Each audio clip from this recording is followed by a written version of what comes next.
Okay, now that we have figured out all the issues with the technology, Softex is to promote the excellence of Brazilian software. And you see behind me a map of Brazil where we have indicators on all the indicating all the Softex agents. Softex is a system, and each one of these cities has Softex agent and companies associated to Softex. And when we add all of this up, we have around 1,600 software and IT services companies connected to Softex in one way or another, for which we try to offer very varied services. And I will briefly describe which services these are and what kind of support we try to offer. Speaking of the nature of Softex, we are an NGO, an OSIP. We are a nonprofit organization. We are strongly connected to the Science and Technology Ministry, which has placed in the hands of Softex the management of the program also called Softex, which supports export of Brazilian software, and we have acted since the end of in December 2011. We will celebrate 11 years of existence. We focus very strongly on the export side to place Brazilian-produced software as another option in this globalized world, and we soon perceive that for you to reach the market abroad, you need to have a solid basis. The software needs to work well in your internal market, and this expanded the group of activities that Softex develops. Originally strongly focusing on exports, and today exports continue being a strong pillar, and also market development, but we're also concerned with the internal market and with other activities. What is our mission? Let me turn a little bit because I didn't memorize it yet, even though I offer this presentation very much. Expand the competitiveness of Brazilian software companies and their participations in the national and international market, promoting Brazil's involvement. Here we have the list of our actions that we develop. An important part based on this bond that we have with the Ministry of Science and Technology is to try to influence policies for the sector. We have strong contact with these companies, with corporate representation companies, and we try to suggest changes in public policies that may induce greater growth for the sector. Competitive intelligence is another important point. Brazil lacked a lot of information regarding our software market. What was its size? How many companies were present? And we have conducted survey. The Softex Observatory is the name of our market intelligence unit, and we have a very interesting mapping that is very precise regarding the software and IT services market. We have called this sector IBIS, Indústria Brasileira de Informação e Software, and we have a publication with more than 200 pages with information about Brazil, and it is available for those who wish to access it. And in the first semester of 2011, we expect to launch a new version of this panorama, saying where the companies are, where they act, and it's basically a snapshot of the sector. Market development, I have already commented a bit on this. I'm not going to go deep into this because later we'll have Bernardo Monfredini talking about our action in the games area. So he's going to tell us a little bit about this market. We have several companies here in Brazil developing games, and they are exporting these games at a more and more successful rate. So he will detail how the story is and how it occurs, and also giving us tips for those who do not have companies and want to form a company. We thought it would be very interesting to share this experience with you because the kids, Professor Wanda was explaining that kids in the 4th week of the first semester of computing, they want to program Doom. So we want to show that in fact there is space for people later to continue developing games and, who knows, become a professional in one of these companies or create their own company. The corporate alliance part is very interesting. We have observed that this globalized market is demanding more and more and is ever more competitive. So we have acted in showing synergy with companies and stimulating that these companies that have greater affinity consider the possibility of merging and creating larger companies that offer greater competitiveness. This isn't for everybody, but Softex has worked in trying to show how this happens. The history of TOTVS, which is the largest Brazilian software company, it followed this path of TOTVS joining. TOTVS comes from the story of all joining themselves. So several companies, they joined to create this largest Brazilian software company, and this alternative exists, and we have tried to show a possible path for this. Regarding quality and competitiveness, we developed the NPSR, which is an improvement process in the software development process. It's very similar to the CMMI, which is developed in Carga e Melo with Professor Wanda. So we made a Brazilian version compatible with CMMI, and to a certain extent it facilitates our companies to start following this path of maturity, quality, when developing their software. Qualification and education. This is the greatest motivation to be here sponsoring this event. Professor Wanda's presentation in the morning, she commented the main reason for us to be here sponsoring this is because that chart where she showed an ever-growing number of job openings and available positions and a number of not so great of new graduated professionals. This is a scenario that we observe also in Brazil.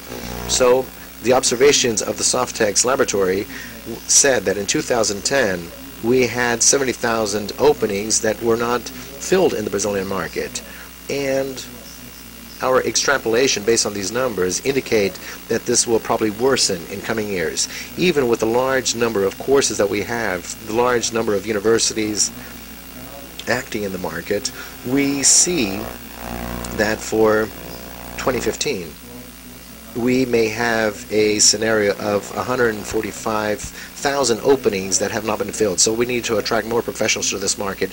We need to stimulate that the kids become interested in this and do not become scared in the first semester of their courses. And when we learn about this Alicia Brazil project, and also when we discovered that here at Mackenzie, represented by Professor Edson and his team, a team working to disclose Alice in Brazil, undoubtedly we wanted to be the best friends of Professor Edson from University Mackenzie.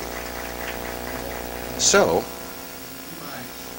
furthermore, in the games part, Bernardo is going to share this with you, we also lack professionals in the games companies here in Brazil. So the scenario is of concern, and we hope we can help disclose Alice and bring more professionals to the market, and this explains then our main motivation to support Alice Brazil.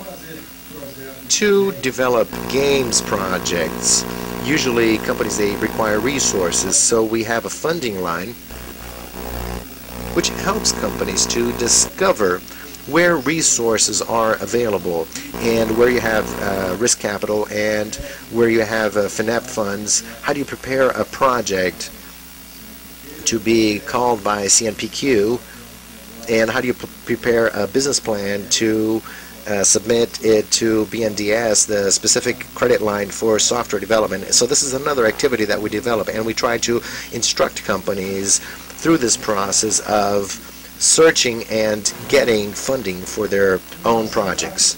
Communication and marketing. We also have to say that we are doing this for people to know that this exists and they can find us.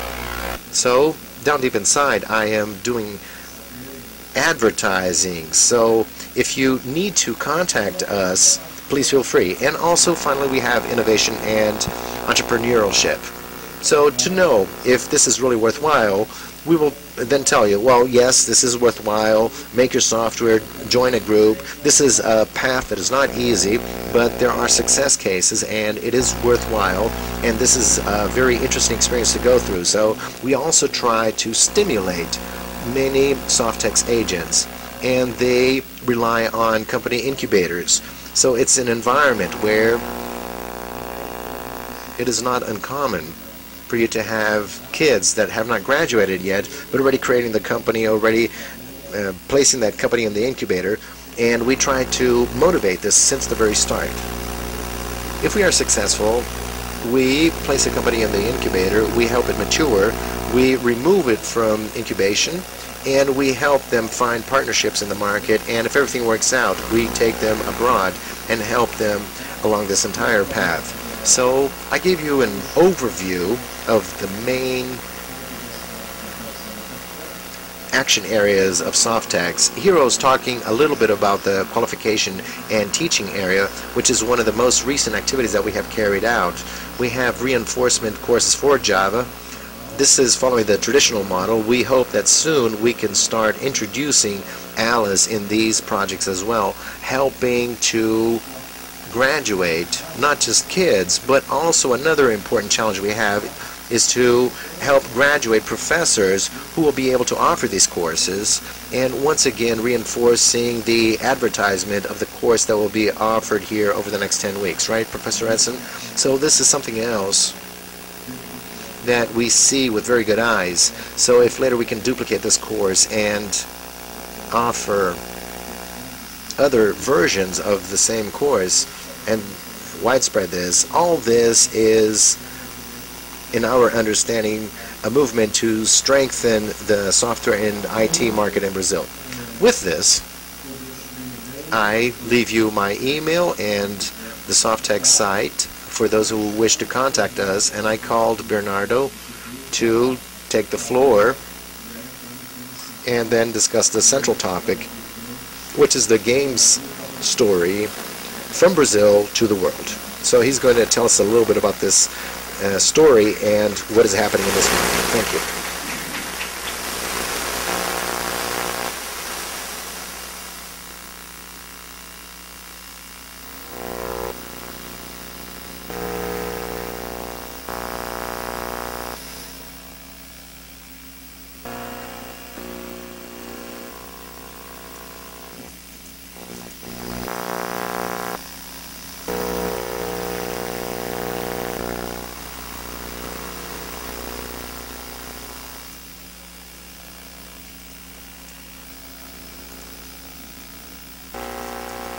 Good afternoon, everybody. It is a pleasure to be here participating in this event, and I would like to seize the opportunity to apologize in name of Emiliano, who is the director of Abra Games, who wanted to participate, but he had a last-minute problem.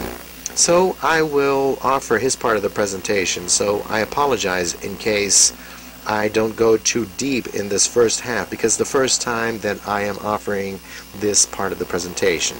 The second half I'm a bit more familiar with.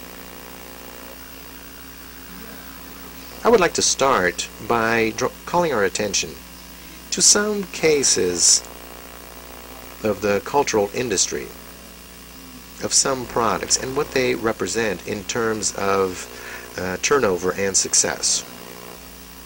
To try to level off and conduct a comparison between movies, games, and books, we used an interesting parameter, which is the revenue during the first 24 hours after launching these products. The champion is New Moon, which had a revenue of $73 million in 24 hours. In the case of books, we have Harry Potter with a revenue of $220 million during the first 24 hours after launch. And a game, Call of Duty, it hit $400 million during the first 24 hours. After this, I'm going to quote the sentence of André Peña, the ex-VP of AberGames and my personal friend. The revenue from the games industry grows like pumpkins. The average investment grows per game, and also the number of developed games grows. To illustrate a little bit about what Andrea wanted to say, this is about what he meant. This really calls the attention of many people. Everybody who is in this room already knows a bit about this topic, and I believe that there are many players amongst us, and afterwards I will share some data which were not collected in Brazil. But for the lack of survey of our market, we resort to the information from other markets, and this demystifies a bit the profile of games of those who play currently. These are US data. So, 67% of family heads, they play games, considering PCs and consoles. Average age of players, 34 years of age. When I entered the industry, in the first job, about 9-10 years ago, in Nobusoft, which is a French company, and the director of Nobusoft would say, 10-15 years from now, the president of the US will have played video games. This was kind of a paradigm break. Video games, something for kids, I thought.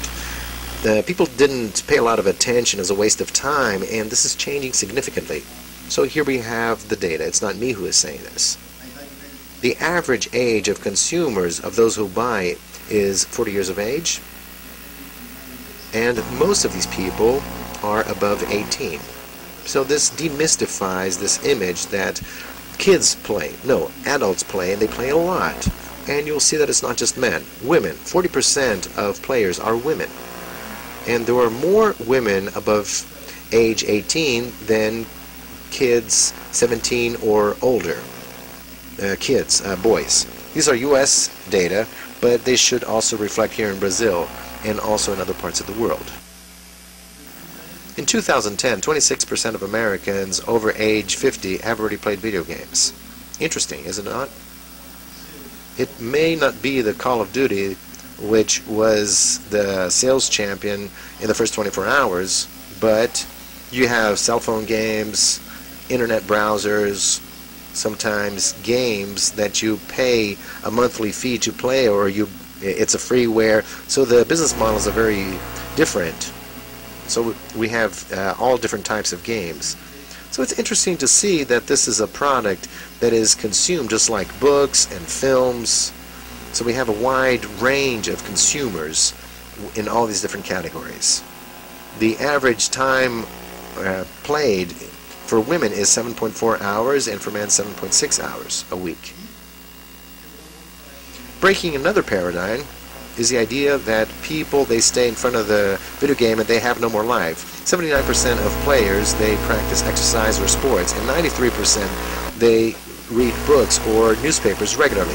So this is not an activity that makes people alienated, much to the contrary. I recalled a friend who would play online on PlayStation 3, and he had friends from Iraq, Saudi Arabia, and people we would never get to know if it were not by means of video games. So he has not developed great friendships, but he had had a lot of fun, and they would meet online to play around a bit. AberGames came about due to a need of this industry organizing itself. It's the Association of Companies that Develop Games. It was founded in 2004 by 7 companies, and this entity joins information about this industry, and I would say it depends a lot on the passion that these business people have for this market, because the leaders of AberGames, they dedicate their time to the association without any type of compensation. So there's a lot to grow. The idea is to professionalize more this association, and I myself, as a Softex consultant, try to help this group significantly. I always am present at the fairs. I will later describe the international events together with AberGames, due to wanting to add a certain credibility to the group. So we're talking about a country that does not have a culture of producing games with like very consolidated countries like US, England, Germany, and also South Korea is very strong, Japan. So we are moving towards establishing an image and international respect, and this has been done since 2006, which I will later talk about. Our objective is to develop games in Brazil and promote the industry in Brazil, and we want to seek support from the government, talk to the press, and join companies, promote trainings. So I recommend that those who have interest should seek some information in www.abergames.org. Here we have a bit about what I have already said, our objectives at AberGames. We have more than 50 companies affiliated. Not all of them develop software, so there is an association category in AberGames for partner companies or companies linked to the industry but who do not develop. We have a brief scenario. We have 560 professionals employed in 42 studios. Exports represent 43% of the game's revenue, and on average we have had a growth of 31%. This is a significant growth. There's a lot to grow. If we look at countries like Canada that do not have so much tradition, but there was very strong growth, mainly by means of public policies. So there's a very strong incentive of the governments for the provinces, and this has attracted a lot of labor from other countries. The French, they get very irritated with the Canadians because they say that they're stealing labor from France. Recently I heard from a Canadian in answer to a Frenchman that this has already happened for more than 100 years, so the Frenchmen should not be concerned about this. A bit about the distribution of this labor in our Brazilian industry. There is a great concentration in the programming area and graphic arts. I would say that initially Brazil would have a bit of a vocation when companies started coming about in a more constant way, like over the last 6 or 8 years. We had a bit more of a technical vocation. So some engineers, programmers, they started up new companies, sometimes incubated together with projects like Softex or even universities. And more recently, new companies coming about from business people who had a more purist formation in games due to the number of courses, graduate and postgraduate courses that came about. So we have 45 educational institutions in the country that dedicate attention to games, 57 graduate and postgraduate courses, and the large universities already have research groups that study games in various different ways. The Brazilian market is very complicated to a certain extent. This facilitates my work because Brazilian companies, they want to export. Most of this is due to counterfeiting. Over the last few years, digital distribution has gone against this reality. But it is very common for someone of my age, I'm 30 right now, when there was no internet or broadband internet accessible to all, you had access by means of Santa Efigênia and several places like centers in São Paulo to counterfeit products, and you had very little stimulation to buy in stores because the products were very expensive. So this also falls under the tax area, both for imports as well as fabrication in the national territory. So all of this has hindered the appearance, I wouldn't say of a culture per se, of the gaming culture that Brazilians have. We consume a lot. If we ask to the people in the room or the average person, it's common to find people that played Atari or Super Nintendo and still play, whether on the cell phone or an iPad or a PC. There is a games consumption culture in Brazil. What there isn't is an established market, as in more traditional companies that have stronger development. So you don't have great store networks or chains selling games. Access, if you buy a video game at a large store, it's going to be very expensive. It's probably going to cost 2 or 3 times more than it costs in the U.S. That's why people, they bring so much from abroad, from Miami, etc. They bring some video games in their bags, and also games, because a game here costs 200 reais for a video game, so it excludes a good fraction of the population. So online distribution has changed, both in terms of avoiding counterfeiting as well as bringing prices to products, and this makes them more democratic regarding their consumption.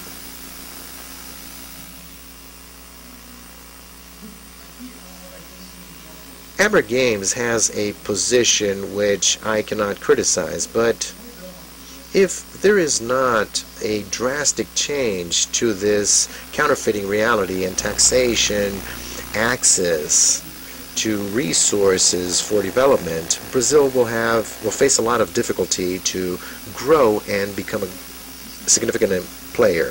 So there are structural barriers in this country. Sometimes there are legal issues. If you consider a certain game like a gamble or something, you know, so we have these issues which are wrong sometimes. So there's not great lobbying or a great movement from society to change this. Counterfeiting does not just affect games, it affects other cultural aspects as well. And this can be a complex issue. It involves laws, supervision, consumers, taxation. So while all these barriers are not overcome, Brazilian entrepreneurs who try to enter this market will face difficulties, and they will have to seek other markets, and sometimes these markets are very distant. The world is globalized, communication is easier. You can take a plane and tomorrow you're in Germany, France, US, and you can hold a meeting with a publisher, but there are costs associated, there are time zones associated. You don't have the facility that maybe one of your competitors in London may have regarding graphic arts. So it's far, you have to go to fairs, it's difficult for you to go to 5-6 fairs per year because you have to run your company. So exports are possible, but this is a complicated process and requires energy, and companies are usually small, mainly when they are coming into existence, and some of the partners and executives, they have to really face this issue of doing the commercial aspect and really go to these fairs, present themselves to the market, and maintain a very upbeat networking. So it's a very tiring job, and it requires a lot of dedication and discipline. It doesn't help going to a fair like we had now in San Francisco. We had a group of 9 companies there, and if you don't maintain contact with the people that you talked to, nothing will happen. Nobody will publish your games just because you made a 1-hour presentation to a publisher. It's necessary for you to have a sales posture so that for different professionals, maybe that's not what they expected, but it is part of this role. Here, speaking a bit about how reducing pirating comes through digital distribution, fighting counterfeiting, looking for models that prevent counterfeiting not only in Brazil but also in other markets. The internal market is growing. We see that even on the part of the companies that are not in Brazil, those companies are looking into Brazil. There is great momentum going on, generally speaking, for Brazil, but also including the game area, with a PC base of nearly 60 million units. I wouldn't be able to say how many video games we have in Brazil. because there is no official figure. There's a lot that is brought in counterfeiting importation, and that it's not shown in statistics, but I'd say in terms of PlayStation 2, we'll have 10-15 million PlayStation 2 units, which I believe in terms of console, the most representative basis we have. And Brazilians are consuming more officially. We see that even including the good performance of companies. I would say a company here in Brazil has been doing well. There's Level Up. It's a company specialized in bringing products, MMOs, massive games for PCs. I believe it's the interesting case of success. They are not at the tip development, but they are the tip of publishing. But the size of the company has grown, the titles they've been bringing, and similarly not being there in their daily activities, I see great, good, positive signs showing there is a more interesting consuming market than 5-10 years ago. The model of self-publishing that helps create ease in distribution, though at the end of my lecture I'll talk about some cares got to be taken that entrepreneurs should have when doing, what those people should have when doing self-publishing, not only put in Apple Store, not doing marketing, PR. If you don't do that, you won't have many downloads. And I've seen cases of companies that spend some resources, 50, 100,000 real to develop a project, placed in the Apple Store, and well, had 1,000 hits. It won't pay. With 1,000 hits, it won't pay. With 1,000 downloads, there is a basic baker's calculation which goes like approximately the same amount you spend in financial resource for development of the game, you have to invest in market as well.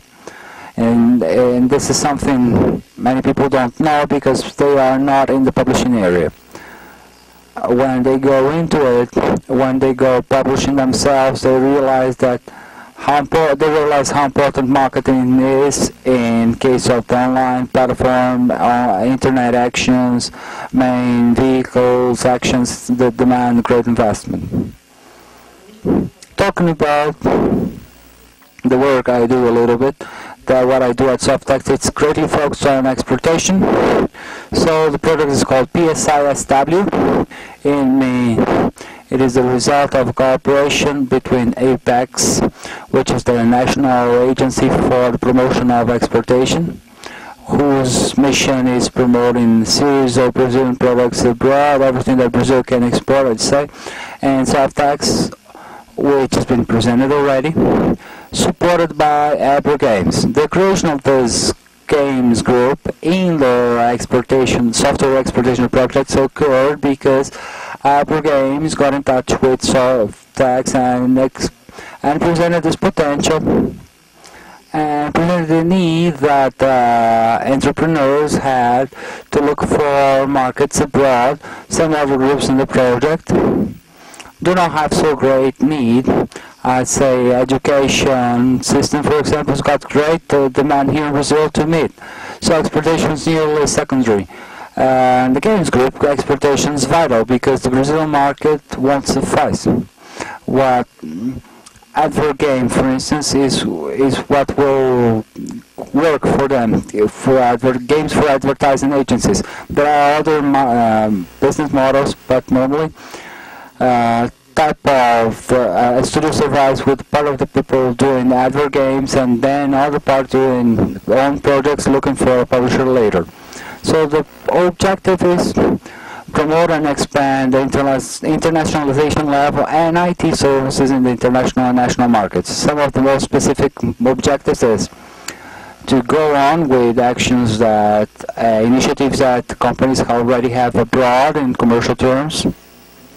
Promote support to exportation. There is a brand which is IT Brazil, to identify each and every piece of communication and actions we do on using that brand. It covers all groups of companies supported by the project. The idea is also grow the number of exporting companies, internationalize them, increase the exported value, and there will be a graph on that. It's interesting. Increase Brazilians' exposition of the Brazilian image abroad, create Brazilian's image as a country capable of developing software, a country that is creative but also meets deadlines, got international level quality standards, develop strategies for market access. So there are markets that need different strategies, different approaches, so you can explore and look for these customization and expansion of projects portfolio. Here I present you for you to know the groups that form this project. We have here 16 groups currently.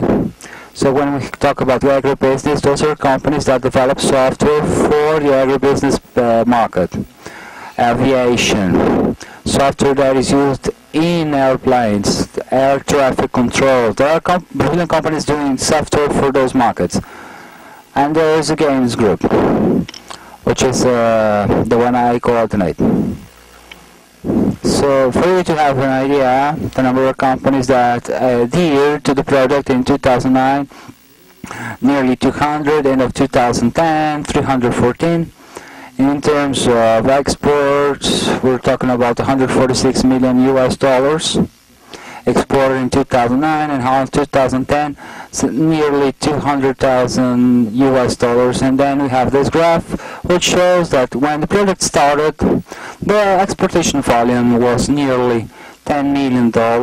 There's companies that were assisted by project, and now since the number of companies grew a lot, the number of jobs grows a lot proportionally, and also the exported value.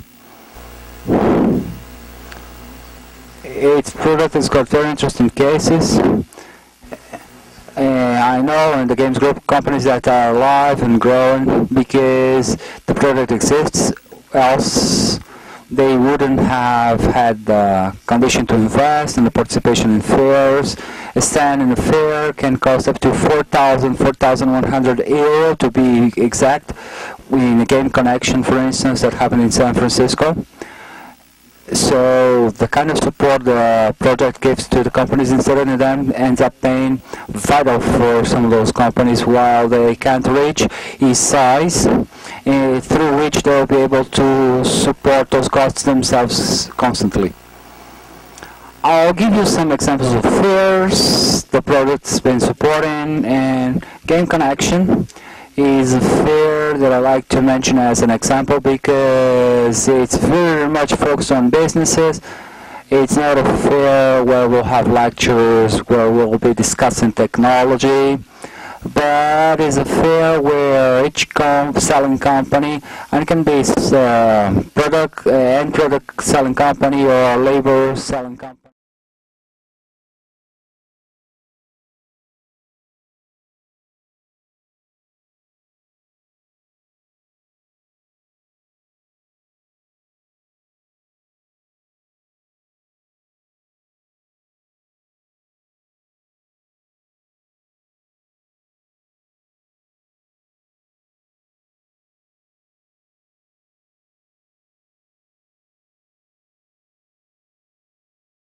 When you're presenting a product, say, to Konami, and you can say that, oh, see, this game published by Ubisoft was partially or greatly developed or totally developed by my team, so I am capable of doing it. I know the technology, I know the development process, and having this company the size of Ubisoft hiring me to do that, keeps hiring me to do that. Outsourcing trains, the team prepares the company for also meeting international standards.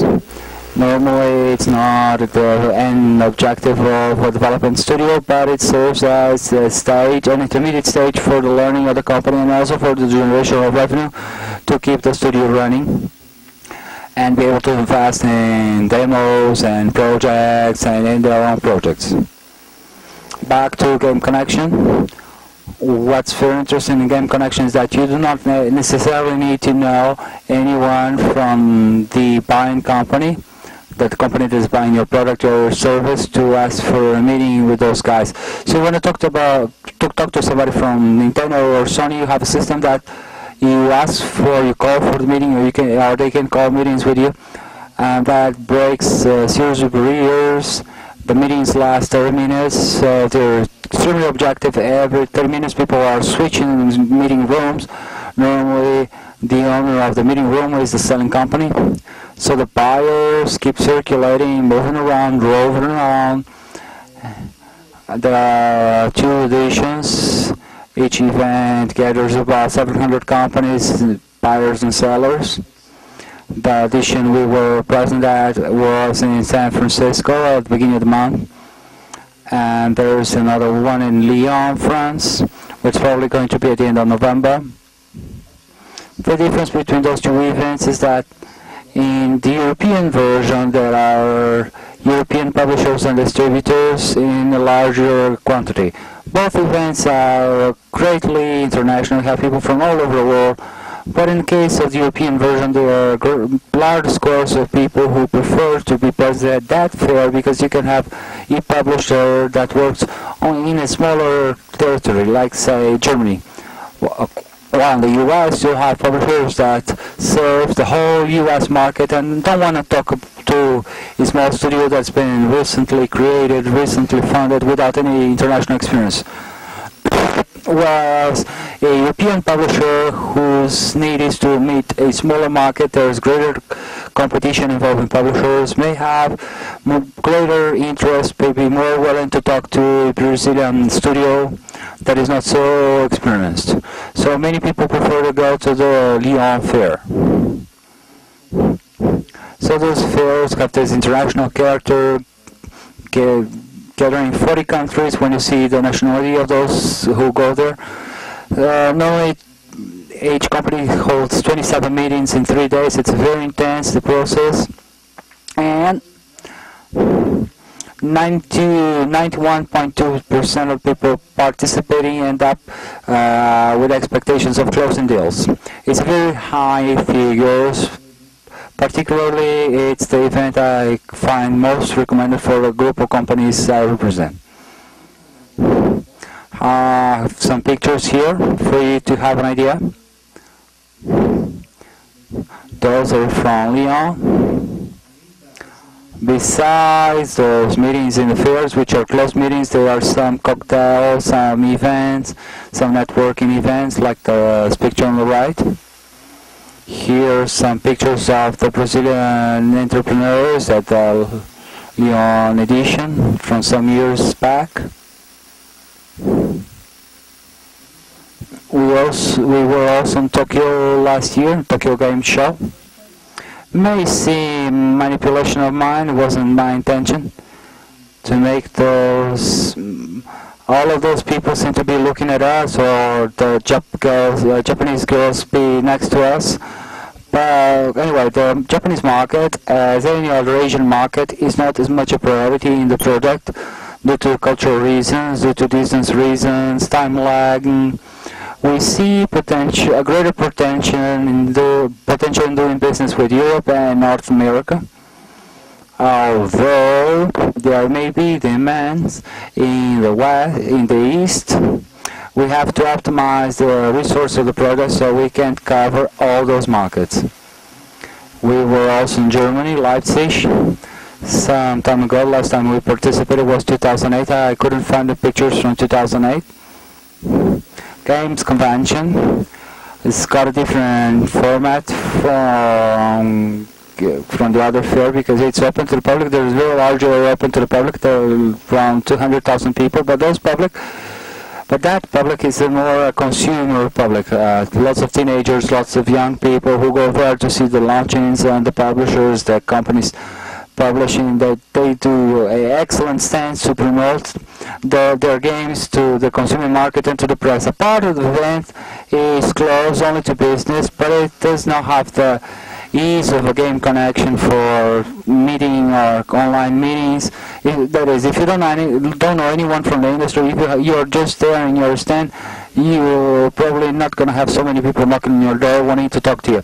It's a more complex process for you to hold meetings. But anyway, after some years on the road, some companies already have very interesting networking, and part of my role is also stimulating those meetings between the developers and the publishers.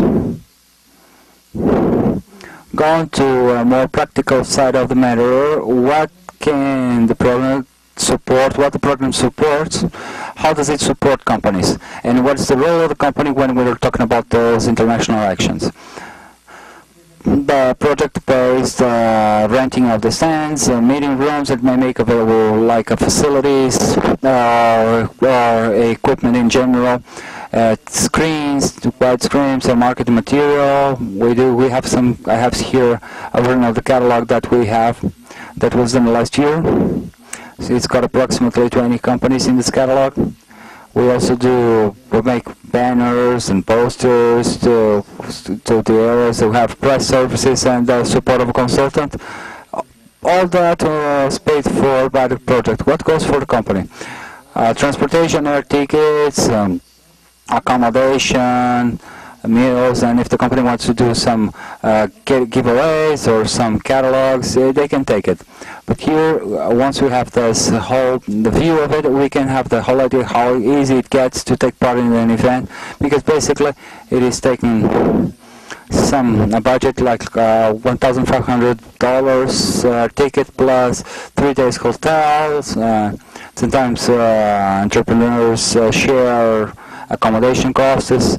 We have very interesting meals and options for meals and for those fares, and you don't need to actually take print material or something more elaborated, more expensive. A good PowerPoint presentation, a good demo in your notebook, and you can have very interesting conversations and present the whole quality of your product to a publisher.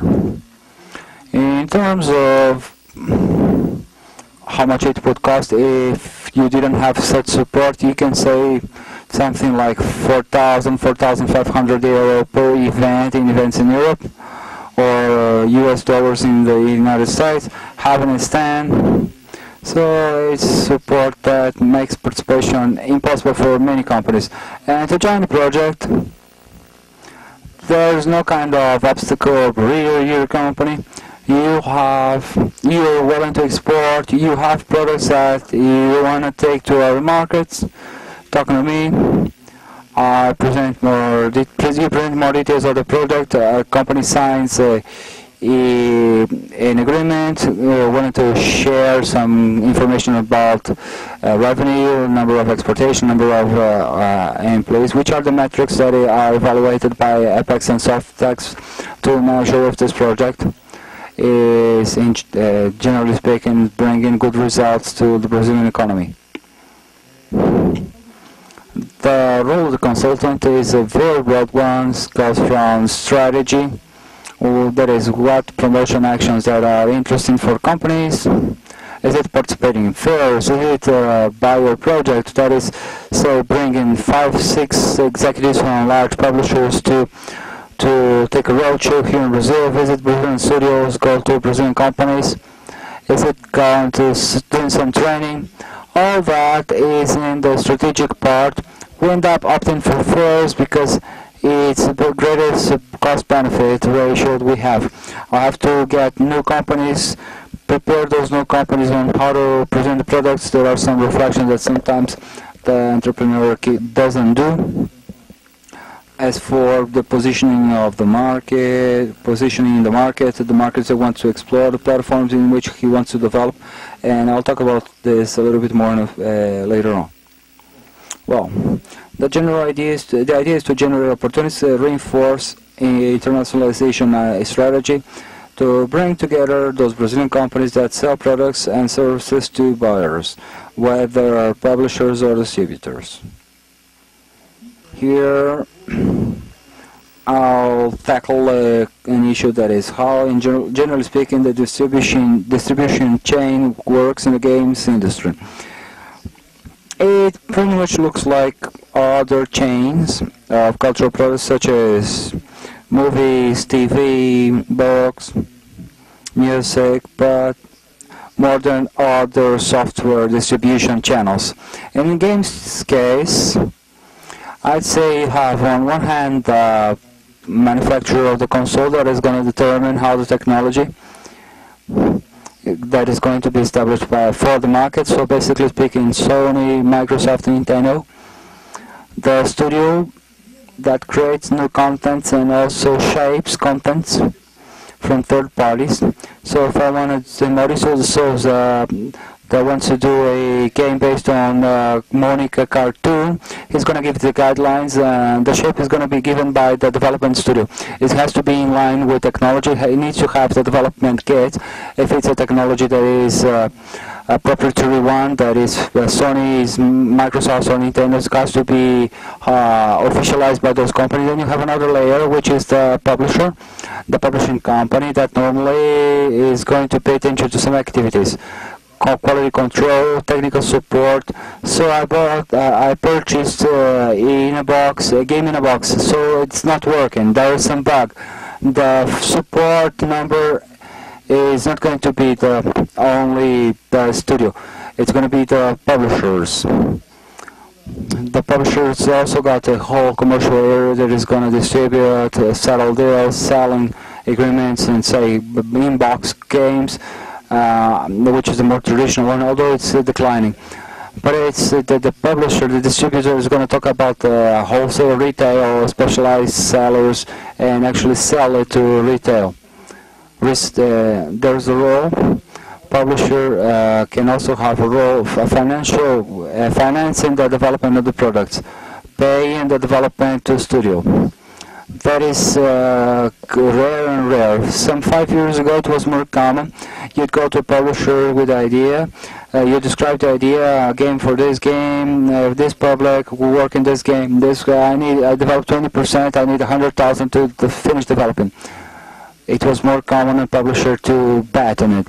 Now they want you to bring 80-90%, ideally 100% of the game ready, and they only do the investment in marketing and distribution. Retail, that's before the consumer. It makes products available to the consumer. It's a very important point of sale for marketing. What you're going to do at the point of sale to sell your product, and at the end you have consumer that generates the demand. That outline is the most traditional one in the game distribution chain. Nowadays it can be a lot shorter. So I'll keep talking about the traditional system, the more traditional system that creates a very strong bond between the development studio and the publisher.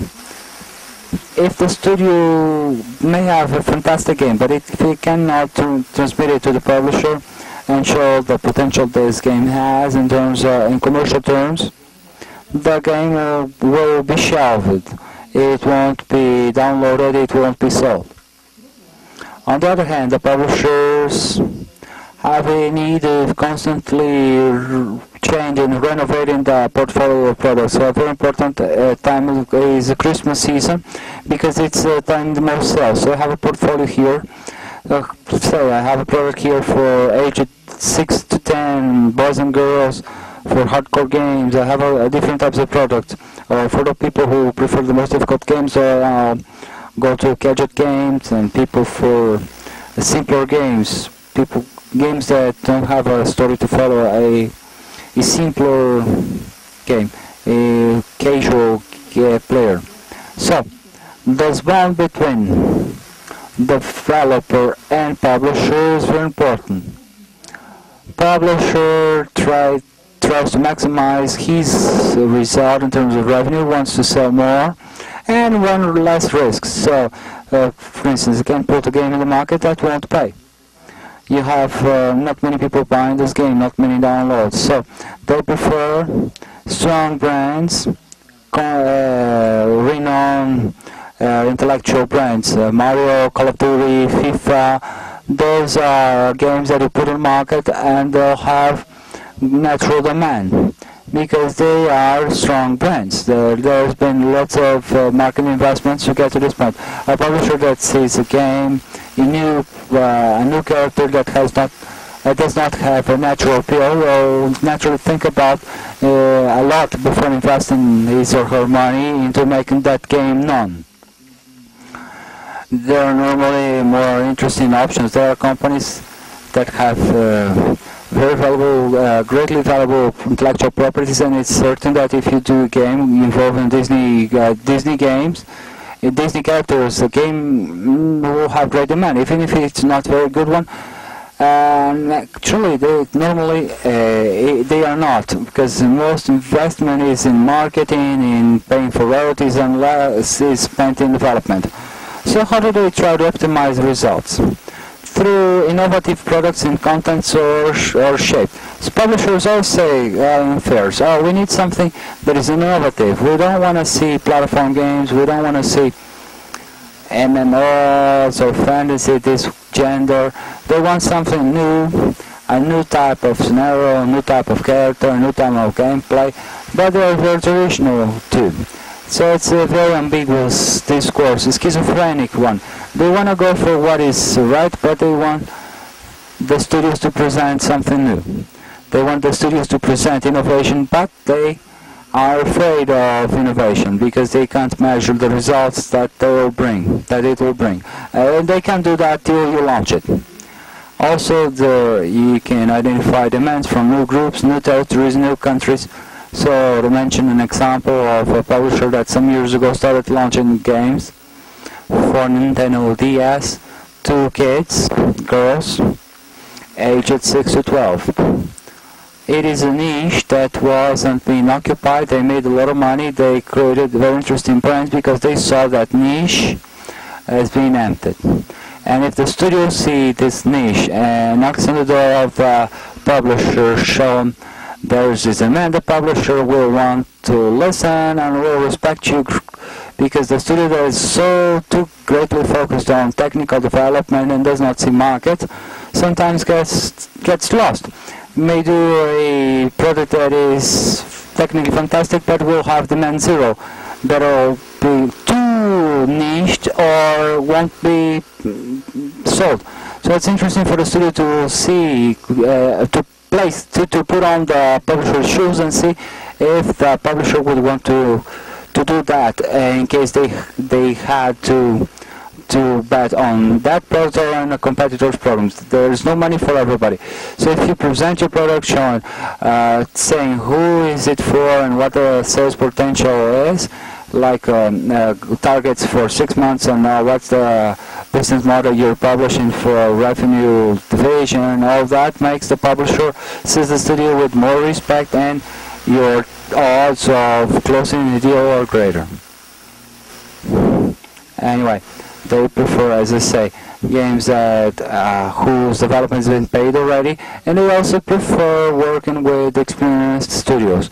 So here's a list that probably is not exhaustive, showing what the preferences of the publishers are, but when a Brazilian company is going to fair, it's got to bear this in mind, because if it's presenting a product that is not a strong brand, does not have so much innovation, maybe this doesn't have any greater platform at the market, when maybe it's a moment with the stagnant market in platforms until a new trend of innovation in platforms. There is no demand, no very clear demand of a new group willing to consume the product, and you don't have experience to develop it. It's your first product.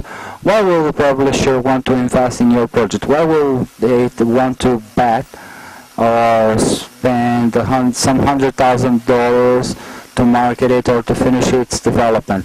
If the studio can answers to those questions, and those are not easy answers, probably the publisher will be paying attention and will be taking the studio very seriously. On the other hand, what are some of the factors that can push away the publisher? I'm saying this mainly for those who will follow the entrepreneurial path and at some point will develop or try to sell their product. Sometimes there are foolish issues, but which for some cultures are more serious than for others. You scheduled a meeting, the punctuality issue. If you arrive late, 5-10 minutes, what type of credibility will the publisher have regarding you in terms of punctuality to deliver the project? Personal appearance. The games industry is more informal. You see people sometimes very informal at the meetings, but usually those who are very informal, it's because they are directors of something big. They already have a role that allows for this type of informality. But if you don't care for yourself, if you don't take care of your personal presentation, if you made a business card or not, if you made business cards on your home printer, forget about it. Sometimes we see companies arriving with these really odd-looking cards. They didn't even do it at a regular print shop. So what level of seriousness can this person offer in terms of a $200,000 project or $500,000? Values can get pretty steep here. I already have talked about knowing the market. If you demonstrate that you know the market, you are placing your team to develop a product which, at least in theory, has demand for, and this product, once it is ready, it will be sought after and it will be consumed. If you show to the purchasing company of the project that you conducted a study and you really identified an opportunity, this is worth a lot. It is common also, I have already seen this in some cases, that very young companies who have young entrepreneurs, that sometimes they develop a game that is kind of a dream in that stage of that person's life, like a robot game, a war game. This is a real case, by the way. We had a group there in 2006 which took to Germany a project which in graphic terms it was about 6 years behind what the market was offering. In terms of gameplay and story, it didn't really add anything new, but for those 3 or 4 partners of the company that was still incubated, that project had represented the last year and a half of their lives, and they did not want to maybe see that there was no demand for that, and it was necessary for them to go to the fairs, hold the meetings, and see that no publisher would be interested in that, and understand that the level of complexity and development that they adopted for the first project was much beyond what they really were capable of delivering.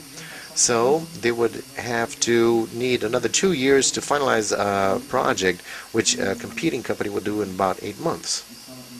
So they were off the timeline because the technology was way outdated. Another issue that I mentioned as experience versus plain good common sense, sometimes a presentation is necessary. When the publisher questions, he may ask, this game that you're showing, what platform is it for? PlayStation 3. Can you import it? Have you already made any game for PlayStation 3? No, this is our first project. Do you already have the Sony development kit? We're talking to them, but they never answered our emails. We tried contacting them through the site. And what if I want to export to Xbox 360? Do you do that? Can you also make a Y version? How many people do you have in your company? 10 people. So soon it becomes clear that it's not a 10-person team with no experience in any of the platforms where you would need 30 people for each one of the platforms, and the publisher perceives that he's talking to somebody who does not understand enough about that subject, maybe due to fear of showing any weakness or not being up to speed to answer everything that the publisher wishes to hear. The person places themselves in a bad position. Instead of saying, look, I'm making this game, but it's not for any of these platforms. It is for iPhone because we need to evolve significantly to reach this development stage for PlayStation 3. But if you are interested in this intellectual property, we could make an agreement where we could do the iPhone and Android development with my team, and I license this brand for you to develop with whom you wish. and we can negotiate royalties on this because our staff will not be able to work with this. If a publisher hears this, he probably will feel that the entrepreneur knows his limitations and he knows the qualities that he is able to offer and lay down on the table for the development. Here we have a list of what I call the reasons to participate in events for those who are considering or already inserted in the market or intend to develop a business related to gaming. The main consumer markets are abroad. Still, even if Brazil becomes a super huge market in terms of games, we will never by ourselves be able to represent more than an entire continent, countries like the US, etc. In other words, there are always good reasons for you to want to export. If you make a product which runs in Brazil, normally it will be of interest to an adult or a youth or a child, maybe in Japan, US, Germany, Spain, Argentina, Chile. This is a characteristic of these cultural products. The main competitors are also abroad, so it's interesting to participate in the fairs to see who you're competing with. You're not competing just with these 10 companies that are there at the stands supported by Softex and others. You have another 50, 100 companies that may develop, for example, games for Sony platforms for 15 years. So when you talk to somebody and you say, this is very good, this is a game that fits well into PlayStation 3 now that you have Move, or it's a game that has a very cool characteristic to exploit, the Kinect. But have you already made any game for the Microsoft platform? No, I haven't. Okay, these guys maybe are hiring studios who have made games for 10, 15 years for a platform that we may still be learning. I also like to say that these events, besides generating business, they are a very good moment, a very productive moment for you to collect information and market trends and know well this universe, because here we are a bit distant from them. The fair, the games fair, sometimes it remits to the fairs in medieval times where you would join everybody would show their products, some people go there to buy. So it's a very rich moment. In 3 days you can see what is happening around the world and how people are positioning themselves with regard to buying projects, selling them, which technologies we have coming about, and you may have the presentation of a new hardware, of a new distribution network. So it's very important, and it's very common for the companies participating in the first time in a fair like this. They come back and they change significantly their strategic planning after that. So for you to pilot a Ferrari, you have to have a license to drive a normal car, and then you evolve after that. Is it cool to develop for PlayStation 3? Yes, it is. But starting by PlayStation 3 will be very difficult because Sony will not pay much attention to you if you don't have a development history regarding other platforms, and if you cannot prove that you deserve having access to this type of technology. It also becomes the most economic way to reach these markets. If you go to an event, in 2-3 days you talk to many people. Any other way of you trying to do this will cost more, because this is the moment where everybody is joined together. And I already mentioned the last thing, which is the strategic planning issue. Normally, it's very useful, the type of information that you collect at fairs, and this impacts significantly on the strategic planning of a company. I'm already reaching the end. Here we have the self-publishing issue. I wanted to put this slide up to maybe warn those who see self-publishing as a salvation, as a way of avoiding that distribution structure that I have mentioned previously. But what is self-publishing? The studio develops and they make it available to the market. They publish it. So it is possible, thanks to platforms like Apple, Android, and Steam also, which is for PC games. And what I wanted to call your attention to is that distributing is different from publishing.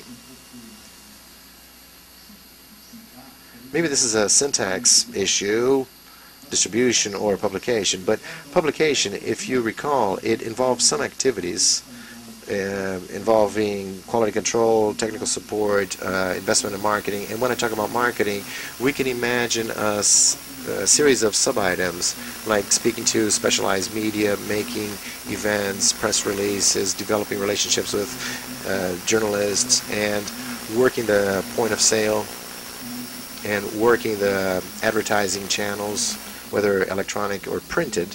All of this is a knowledge of companies who are doing this for 20, 30 years in the market. So they have a lot of experience with regard to this, where a developer normally doesn't have this. He's good for developing. He knows how to make his product. Publishing is a whole different art. Production, financing, marketing, the press, advertising, etc. All of this is publishing. To distribute is kind of like this. I place this in Apple Store. So as of there, anybody can buy this, download it. This is distribution. Publishing, as a friend would say, it's hitting the gong. I have a really cool game. I'm going to show this to a journalist from Folha de São Paulo. So famous journalists are going to make an analysis or a critique. So I'm going to be present on the main TV channels, internet. I'm going to promote events. So all of this generates this word in English would be awareness, where everybody becomes aware of what is happening, and this stimulates the desire for consumption. If you just publish in the Android market in an Apple store and you don't tell anybody that it's there, hardly ever you will break even on this game.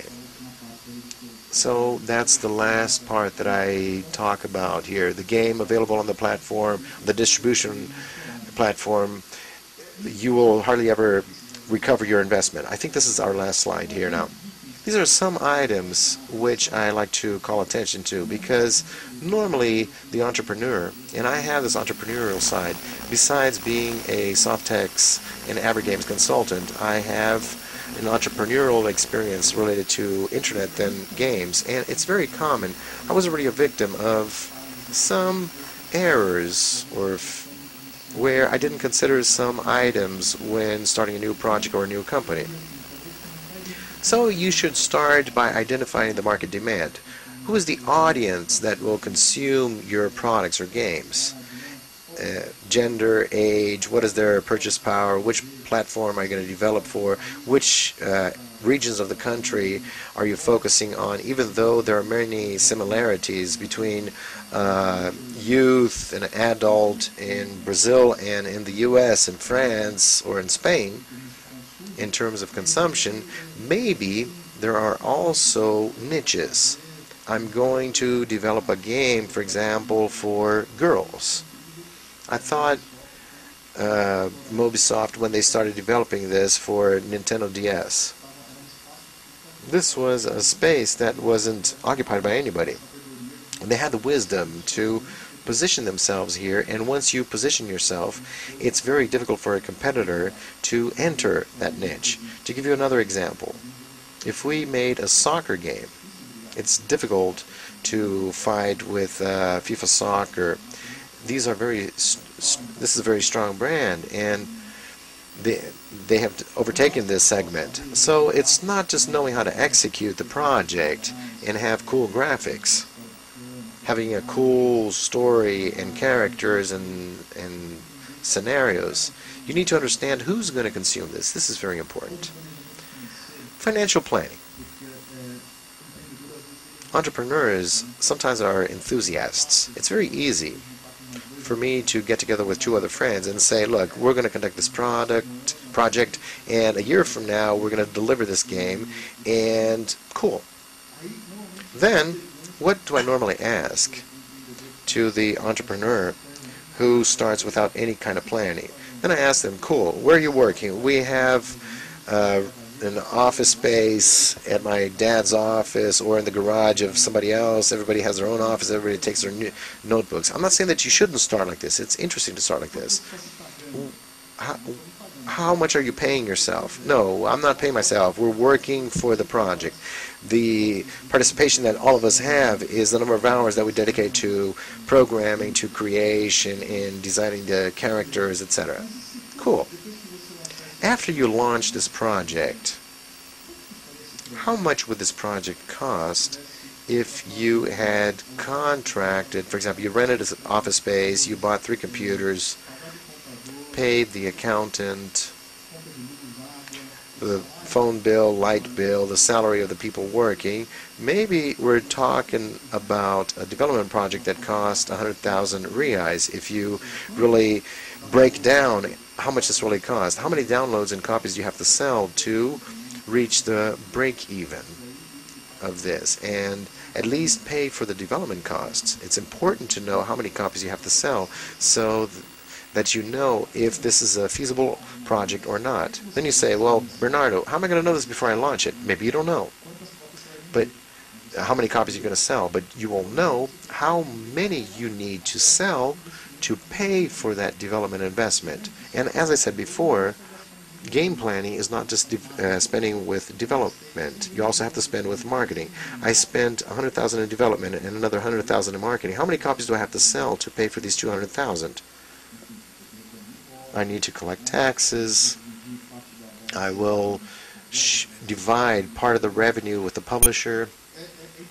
It's important to have this in mind, because otherwise, before starting to dedicate 8 months or 2 years of your life to a project, so that in the end you discover that your robot game that has kind of weird graphics will never sell that number of copies, so you should probably move on to a different business model, a different type of development.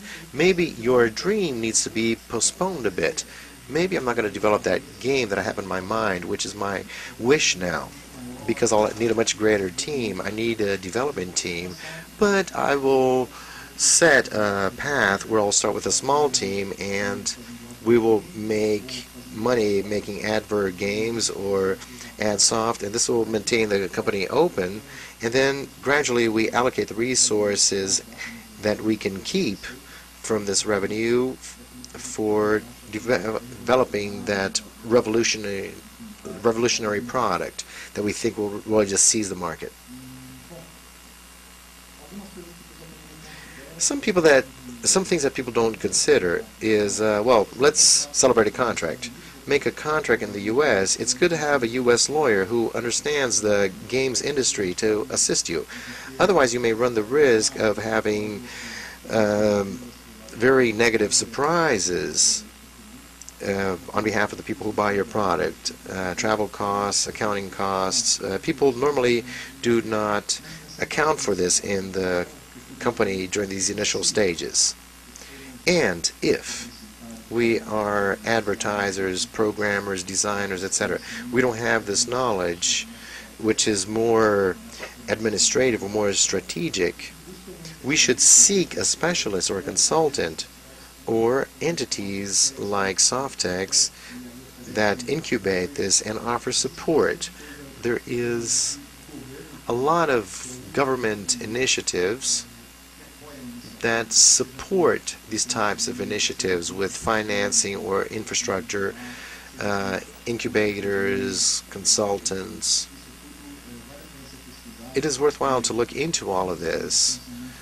Funding sources, as already mentioned, could be FINAPI, BNDES, not so much, because they act in different types of projects, not such small projects. Like $100,000 US for BNDES is nothing. FINAPI, they have competitions. They have BR Games, which is a project financed by the Ministry of Culture, developed in partnership with AberGames and Softex. So there are tools which are interesting for entrepreneurs to know and have access to prior to entering in an adventure of this. So I here finish and make myself available for questions, and my contact is not here, but I can give it to you. I hope I was able to show you a little bit about the industry, some of the difficulties in exporting, and also a bit about what Softex and AbriGames have done to eliminate barriers and overcome these hurdles.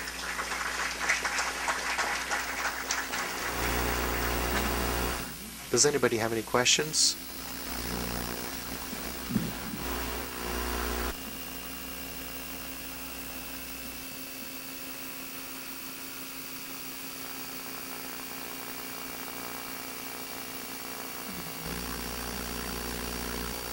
My name is Raquel. I'm a statistics teacher in engineering school, and when you were talking about how many men, women, and children use games, that really surprised me. What really caught my attention socially is that when I go to restaurants, I see kids, less than 3 years old, all the time with games at the table. This became the babysitter of all families. So these kids, I have nephews and grandchildren, and at age 2 they already want to open their gifts to play. They're being raised differently than the generation of my kids. I didn't have computers in my generation, but my kids, they were brought up differently with regard to games. Not just computers, games also. So these children are being born by already using games. What is the perspective for change, both for this games niche for babies and also for these new consumers who are being created with a gaming need that is different? They grow and then they spend the whole day playing with these portable games. If we're not careful, we're teaching and they're using games. The concern is very interesting. Even though I don't study this area or specialize in this area, I will voice my personal opinion. When I was a kid, there were already video games. I had a video game, but there was not this portability issue. Today, a cell phone is a platform. So even if kids do not have their own cell phone, but oftentimes they do, they have their fathers or mothers. So yes, I think there is a concern. And just like in my generation and my friends' parents, they also knew how to create good rules. You're not going to watch TV 10 hours a day. You're not going to watch TV until 1 o'clock in the morning. What types of movies you're going to bring home, what types of games you're going to give to your kids. I think there is a role from society to adapt to this reality so that you have healthy consumption. Sorry, I'm unable to hear the comment. Here in Brazil, this is a very interesting topic. In the U.S., there is an entity that is non-governmental. It's kind of an independent or NGO organization. They have the function of classifying games based on age range. So you buy something, and it's very clear. This is for ages 18 or above, or 12 years and above. Here in Brazil, this is a rule from the state. Based on what I know, this was a reason for Apple Store not having many games in Brazil, because all games have to go through a governmental evaluation, and this kills the Apple Store business model. So many people want to do a download for their phone. They create a fictitious account in the U.S. so that you don't have to face this Brazilian barrier. We have another question here. Please, could you kindly use the microphone?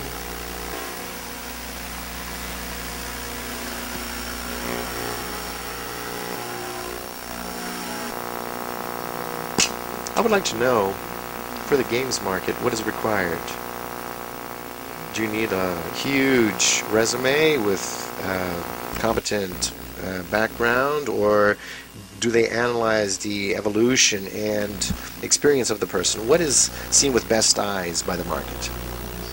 I am an advertiser, and I focus more on marketing and commercial issues, and I can say that I compare this maybe to the formation of advertiser. For activities that involve creativity and specific technical knowledge, I think it depends on the portfolio.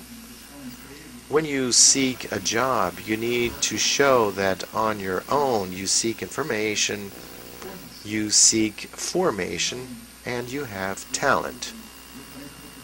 My talent as an advertiser, if I wanted to go to creation, it wasn't really my field. I was more prone to marketing, strategy, the business. So I sought this type of knowledge.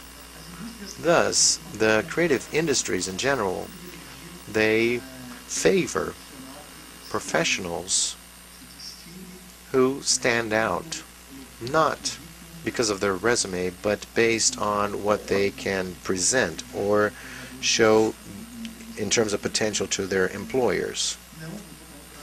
I'm not saying you should abandon your information. No.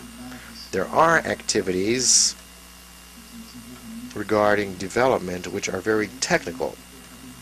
And what I just said is not so valid. If you're just going to work with programming certificates, courses, all of this will play in your favor more than regarding creation or graphic design. I think the employer looks more at what you are able to produce in front of him or the background that you have in your portfolio. But academic formation is very important, mainly because we're dealing with projects. And one of the points that Brazil needs to evolve in is in projects. To deliver a game within a given schedule or budget, the budgets are tight. You have no margin for error. If you have to go back to the drawing board, forget about it. You're not going to launch it on the date that the publisher wanted, and you're going to go over budget. So for projects, you have to be you have to have good formation for this. We still have a last raffle. Our schedule is very tight. But we will take one last question. And after the raffle, if anybody wants to ask any questions, Bernardo will be available for questions. Good afternoon. My name is Cristina. I am a design teacher. First, I'd like to thank you for exposing your work and ask if there is any level of security with regard to intellectual property for this work of these youngsters who present themselves in these fairs during 3 days showing their work so that everybody can see during those 3 days, 27 rooms, 27 meetings. Is there any protection for this with regard to this so that the work of this individual that was elaborated during 2 years is not copied by so many people who are seeing his work there?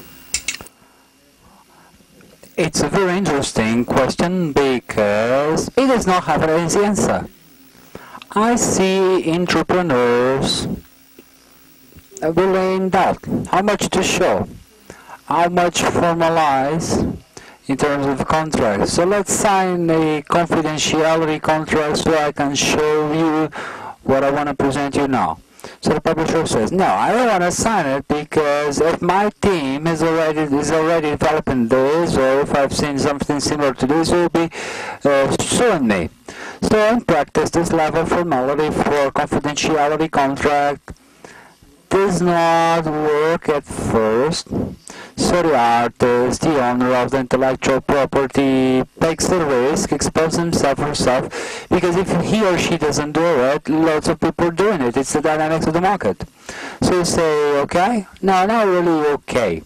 Not long ago, we had a case of a Brazilian company in Solidor, a Brazilian company, that even sent an email to a discussion list we have at Abra Games saying that don't do business with this publisher, German publisher, because we have just had a problem with that.